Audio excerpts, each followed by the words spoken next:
वज़ीर-ए-आज़म शहबाज शरीफ आज़रबाईजान से ताजिकिस्तान चले गए। आज़रबाईजान के नायब वज़ीर ख़ारजा ने शहबाज शरीफ को रुखसत किया। वज़ीर-ए-आज़म ने कहा कि 28 मई को ही आज़रबाईजान ने आज़ादी हासिल की। दो तरफा ताल्लुकात को मजबूत बनाने पर बात की गई। आज़रबाईजान के साथ ताल्लुकात को बहुत अहमियत देते हैं। सदर इल्हाम अलियूफ की क़यादत में आज़रबाईजान ने बहुत तरक्की की। दोनों ममालिक के मुख्तलिफ शोबों में ताल्लुकात मजबूत बनाने के लिए पुरअज़म, तजारत, दिफा, तालीम समेत मुख्तलिफ शोबों में ताउन को नई जहद देंगे। सदर इल्हाम अलियूफ ने $2 अरब सरमायाकारी की यकीन दहानी कराई।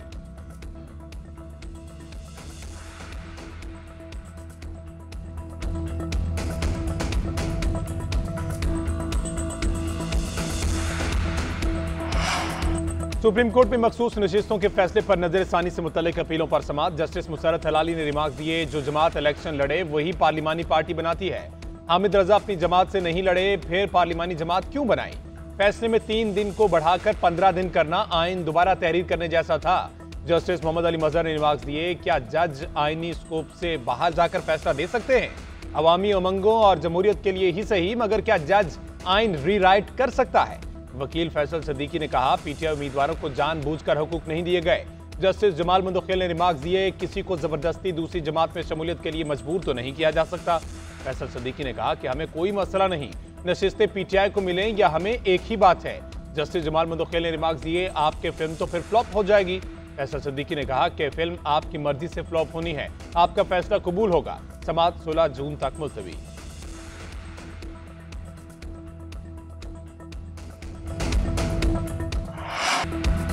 इलेक्शन कमीशन ने अपना आईनी फर्ज अदा नहीं किया। इलेक्शन कमीशन की वजह से अफरा तफरी का आलम था। सलमान अकरम राजा ने कहा कि इलेक्शन कमीशन ने अवाम को फैसला करने से रोका। 8 जजेस ने पीटीआई के हक में फैसला दिया। 8 फरवरी को पाकिस्तान की जमहूरियत को नुकसान पहुंचाया गया। ये पीटीआई का नहीं, पाकिस्तान की जमहूरियत का मुकदमा है। मखसूस नशिस्तें उस जमात का हक हैं जिसको अवाम ने वोट दिया।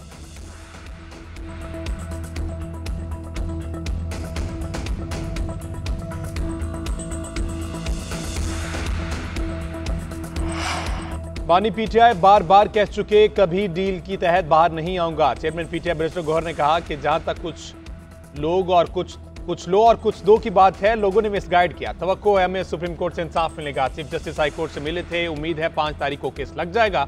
हमारी जीत हुई, सीटों के मुताबिक मखसूस नशिस्तें हमें मिलेंगी। सेनेटर अली जफर बोले, बानी पीटीआई ने वाजे किया है कि कुछ लो और कुछ दो नहीं होगा। बानी पीटीआई ने कहा है कि एस्टेब्लिशमेंट से बातचीत के लिए तैयार है। बानी ने कहा है कि पार्टी लीडरशिप तहरीक के लिए तैयार हो जाए। बानी पीटीआई ने कहा कि अब मैं बर्दाश्त नहीं करूंगा अगर कोई सामने ना आया।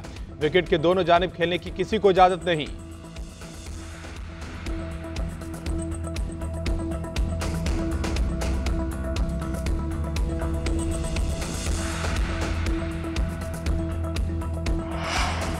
जजेस ट्रांसफर और सीनियरिटी के खिलाफ दरख्वास्तों पर समाअत मुलतवी। बैरिस्टर सलाहुद्दीन ने दलाइल में कहा, माजी में किसी जज के मुस्तकिल ट्रांसफर की कोई मिसाल नहीं। जस्टिस मोहम्मद अली मजहर ने रिमार्क दिए, मौजूदा जजेस ट्रांसफर केस अपनी नौयत का पहला मुकदमा है।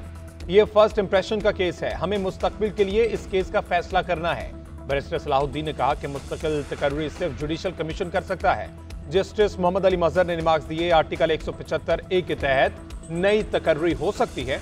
नई तकर्री और तबादले के मानी अलग अलग हैं। तबादले पर जज से रजामंदी भी ली जाती है। जस्टिस मोहम्मद अली मजहर ने कहा, अगर 16 जून को केस पर समाअत मुकम्मल हो गई तो उसी रोज जजेस से मुशावरत के बाद मुख्तसर हुक्मनामा जारी कर देंगे।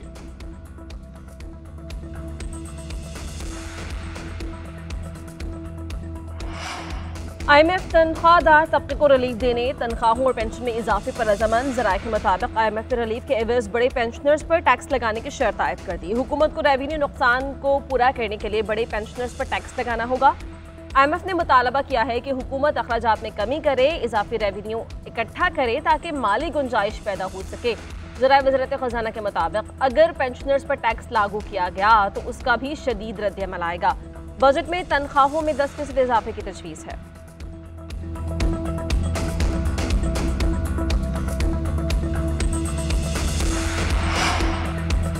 विफाकी हुकूमत का बजट की तारीख में तौसी पर गौर। हुकूमत ने 10 जून को विफाकी बजट पेश करने का ऐलान किया था। ज़राए के मुताबिक ईद उल अज़हा की वजह से 7 और 8 जून को सरकारी तातीलात होंगी।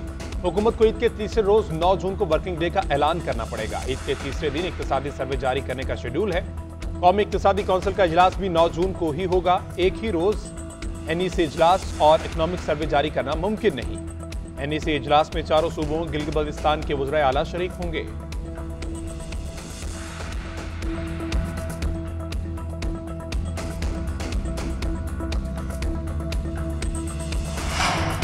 अमेरिका की भारतीय वज़ीर आज़म की धमकियों के बाद सेक्रेटरी खारजा विक्रम मिस्री को शटअप कॉल। ज़रा के मुताबिक अमेरिकी नायब वज़ीर खारजा ने भारत पर वाज़ेह किया कि वो किसी भी किस्म की जारहियत से गुरेज करें। अमेरिका का भारत से इलाकाई इस्तेहकाम और अमन बरकरार रखने का मुतालबा। वाशिंगटन में भारतीय सेक्रेटरी खारजा विक्रम मिस्री की नायब अमेरिकी वज़ीर खारजा क्रिस्टोफर से मुलाकात। नायब वज़ीर खारजा का भारत से एक बार फिर मार्केट रिसाई का मुतालबा। माइग्रेशन और एंटी नार्कोटिक्स ताउन बढ़ाने पर जोर दिया।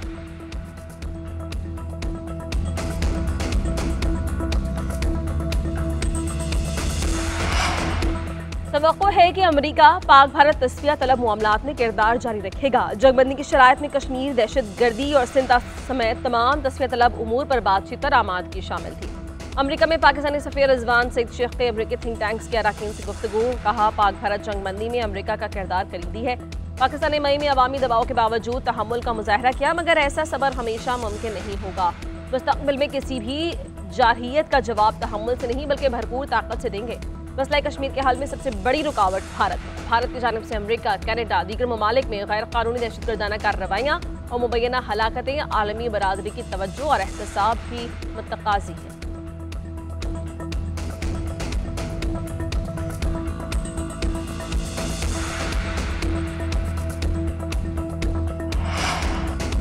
एक साल के दौरान सनती शोबे का टैरिफ 30% कम किया। कोशिश है पावर टैरिफ में पायदार बुनियाद पर कमी की जाए। इस्लामाबाद में तकरीब से खिताब में अवैस लगारी ने कहा कि पाकिस्तान में मुतबादिल ज़राए तवानाई का इनकलाब आ चुका है।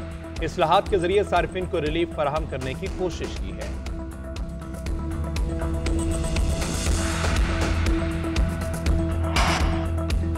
सरकारी फंड से जाती तशहीद के खिलाफ केस की लाहौर हाईकोर्ट में समाअत। सरकारी वकील की जवाब दाखिल करवाने के लिए मोहलत की इस्तदा। अदालत का बरहमी का इजहार। जस्टिस फारूक खैदुर ने रिमार्क्स दिए कि एक रवैया अदालती एहतराम को जाहिर कर रहा है। सरकार की तरफ से जवाब ही दाखिल करवाना गवारा नहीं किया कि आइंदा समाअत तक जवाब ना आया तो आपका जवाब दाखिल करवाने का हक खत्म कर दिया जाएगा। आइंदा समाअत में जवाब दाखिल न करवाया तो उसी पर फैसला कर देंगे। आज भी आप जवाब जमा न करवाने की रिवायत को दोहरा रहे हैं। केस की समाअत मुलतवी।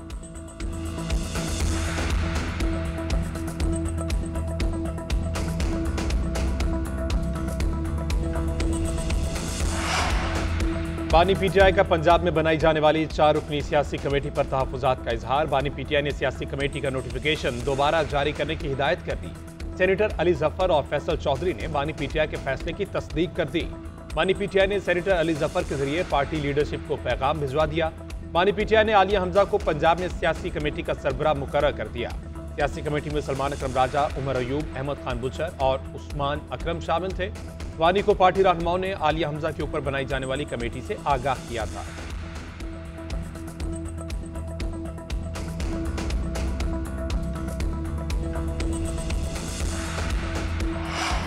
वफाकी वज़ीर दाखिला की डाकुओं की फायरिंग से जख्मी पुलिस कांस्टेबल जाफर जहांगीर से मुलाकात। मोहसिन नकवी ने जख्मी कांस्टेबल जाफर की अयादत की। वज़ीर दाखिला ने जख्मी कांस्टेबल जाफर के बुलंद हौसले को सराहा। कहा, जख्मी पुलिस कांस्टेबल जाफर के इलाज मुआलजे में कोई कसर उठाना रखी जाए। इस्लामाबाद पुलिस के सुपूतों ने डाकुओं का बहादुरी से मुकाबला किया। डाकुओं की फायरिंग से शहीद ASI सुधीर की कुर्बानी को सलाम पेश करते हैं। शहीद ASI सुधीर अब्बासी एक प्रोफेशनल और निडर ऑफिसर थे।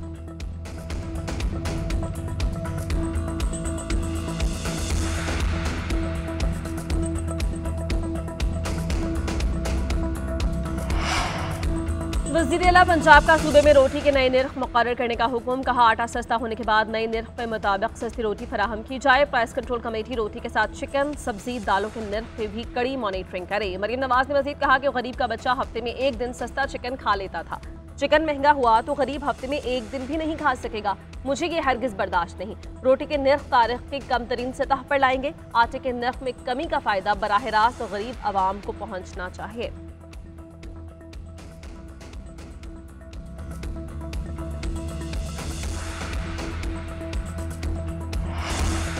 पाकिस्तान के अक़वाम मुत्तहिदा के अमन मिशन एहलकारों को खिराज तहसीन पेश करता है। पाकिस्तान ने अब तक 2,35,000 एहलकार अमन मिशन के लिए भेजे। वज़ीर आज़म शहबाज शरीफ का अक़वाम मुत्तहिदा के अमन दोस्तों के आलमी दिन पर पैगाम।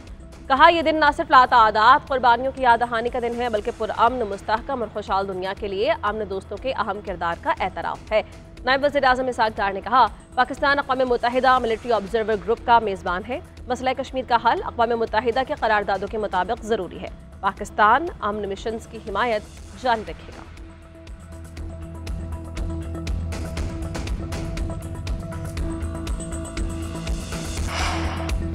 अमरीकी कंपनी टेस्ला के मालिक और अमरीकी महकमा बराए हुकूमती कारकर्दगी के सरबराह एलन मस्क ने ट्रंप इंतजामिया को खैरबाद कह दिया। दुनिया के अमीर तरीन शख्स एलन मस्क ने सदर ट्रंप को बताए बगैर मुशीर का अहम ओहदा छोड़ दिया। व्हाइट हाउस एहलकारों ने भी ओहदा छोड़ने की तस्दीक कर दी। टेस्ला के चीफ एग्जीक्यूटिव एलन मस्क ने तय किया था कि वो हुकूमत के खुसूसी मुलाजिम के तौर पर 130 रोज काम करेंगे। ये मुद्दत 30 मई को मुकम्मल होना थी, ताहम ट्रंप इंतजामिया से मायूस मस्क ने 2 रोज पहले ही व्हाइट हाउस को खैरबाद कह दिया।